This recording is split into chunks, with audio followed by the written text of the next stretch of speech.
Hai Digital Talent Indonesia, terima kasih untuk kesempatannya.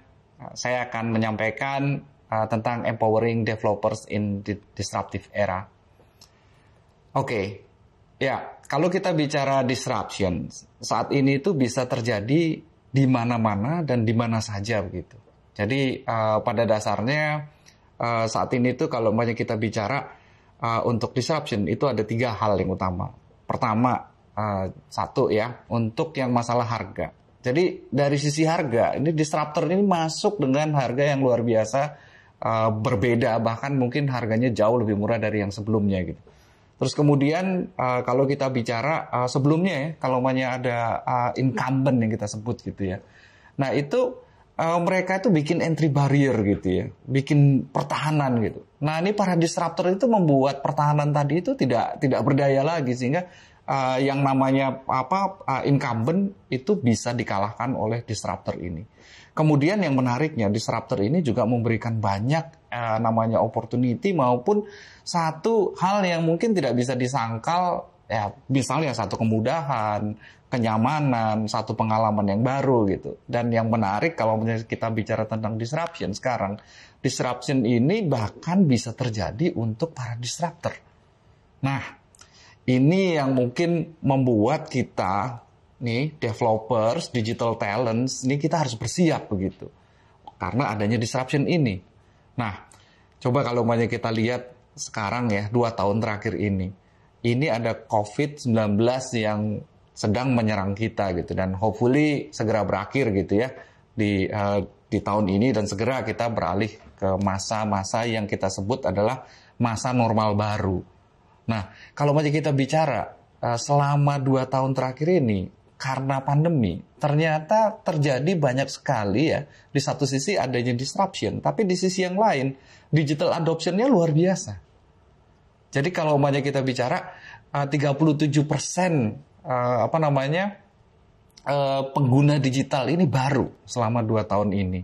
Kemudian 93% ini mereka pengen kalau bisa lanjut ya namanya normal baru ini gitu. Jadi cara kerja yang baru, cara bersekolah yang baru,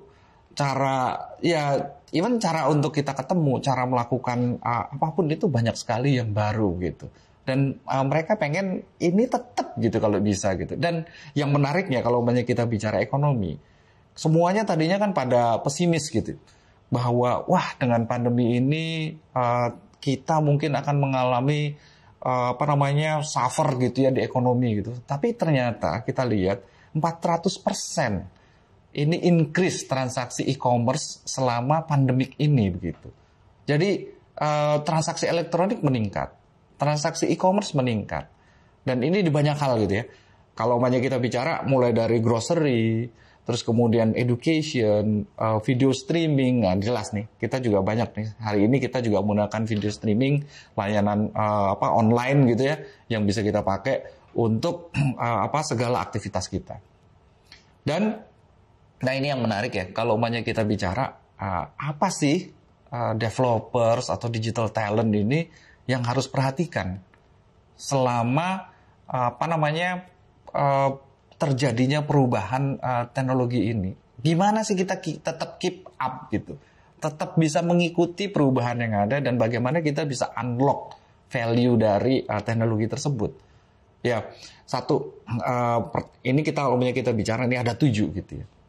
Pertama adalah customer centricity. Jadi gimana ini sekarang kita peduli nih sama customer kita gitu. Sebelumnya kita tuh punya, kalau bicara developers gitu, ini pride-nya kan tinggi banget gitu ya. Jadi view-nya adalah dari kita gitu. Nah sekarang itu kita harus berpikir bagaimana kita melihat dari customer-nya. Terus kemudian innovation, ini jelas nih. Innovation ini nggak mungkin kita hindari gitu. Karena semua yang bisa bertahan ini sekarang adalah semua yang melakukan inovasi. Dan menariknya juga sekarang kalau kita bicara, kita udah connected ya sekarang ya. Jadi data driven decision making gitu. Jadi kalau kita mau bikin decision making itu ya berdasarkan data gitu. Dan ini juga yang baru juga adalah collaboration. Ini collaboration ini nih sebelumnya tuh maunya sendiri-sendiri, nggak mau barengan. Nah ini jadi satu budaya yang baru nih. yuk kita collab gitu untuk ininya. Dan ada juga di sini adalah open culture, jadi kita terbuka, mau menerima satu perubahan yang baru gitu.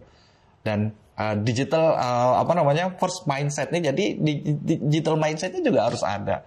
Baru terakhir mungkin kalau kita bisa bilang nih agility sama flexibility kita gitu ya, untuk bisa kita jalanin gitu. Jadi ini yang perlu kita ikuti gitu ya selama terjadinya perubahan-perubahan ini, supaya kita bisa tetap keep up gitu.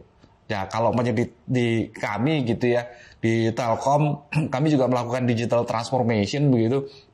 Jadi pertama kita mulai memang dari mindset dulu.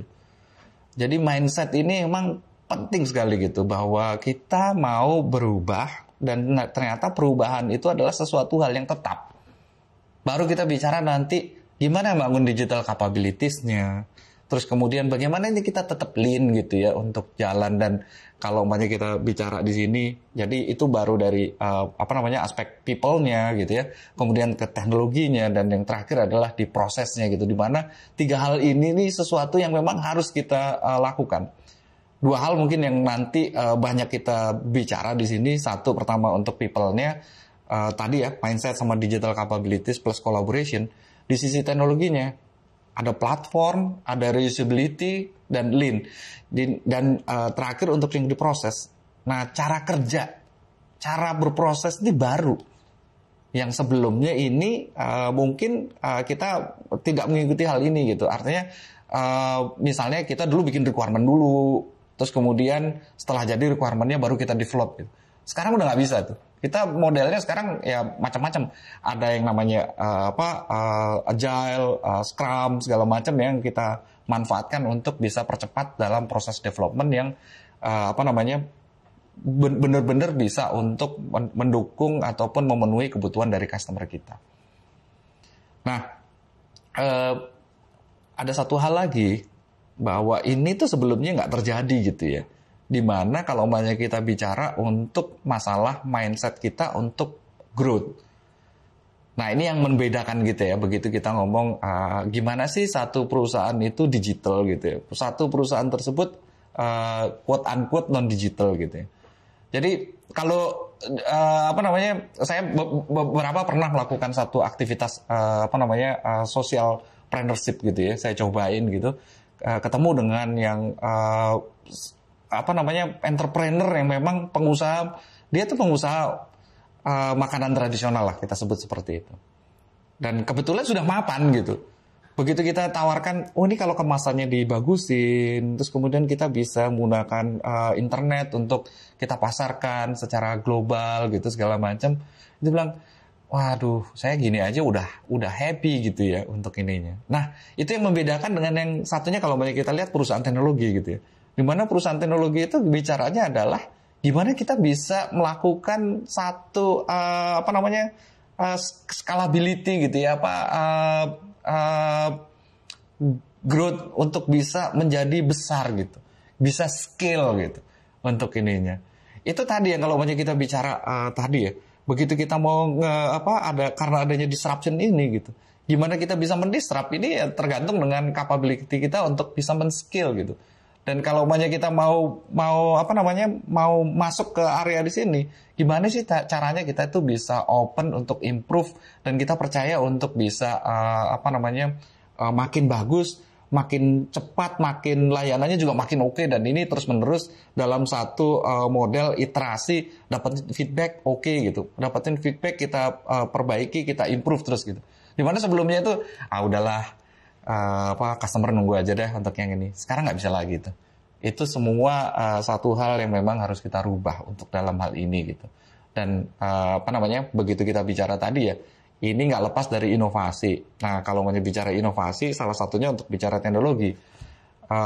Di sini saya lihat ya, perusahaan-perusahaan itu mulai mengadopsi ada yang bilang nih, kalau umpamanya perusahaan yang mengadopsi open source technologies itu 30% lebih dibandingkan yang tidak melakukan open source ini gitu. Artinya inovasinya tuh jauh lebih tinggi daripada yang non open source gitu.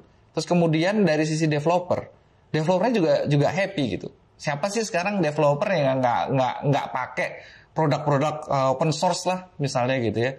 Kita aja di sini pastinya nggak lepas dari namanya GitHub gitu ya. Terus kemudian kalau kita bicara di layer infrastrukturnya ada Kubernetes dan yang lain-lain gitu ya. Dimana hal ini tuh semuanya basisnya tuh tadinya open source gitu. Dan banyak yang tanya gitu. Saya juga sebelumnya nanya nih gitu. Bener nih Microsoft itu bisa melakukan hal ini. Nah, ternyata Microsoft itu open source gitu. Dan bisa juga di Azure itu bisa Linux, bisa dan yang lain-lain gitu ya. Ini buat saya sesuatu yang bagus gitu ya. Artinya ini open buat mengundang untuk semuanya gitu, untuk bisa memanfaatkan teknologi ini dan memanfaatkan gimana sih kita tuh bisa kolaborasi lebih bagus lagi gitu ya. Udah kelihatan banget dah kalau kita bicara teman-teman yang make di GitHub dan lain-lain gitu ya. Terus kemudian gimana nih caranya kita bareng-bareng nih memperkuat security gitu ya. Dan gimana kita bisa fleksibel untuk develop gitu. Jadi di sini kami dari Telkom gitu ya melihat bahwa kolaborasi dengan Microsoft ini sesuatu yang sangat baik yang bisa kita lanjutkan dan bisa kita teruskan gitu.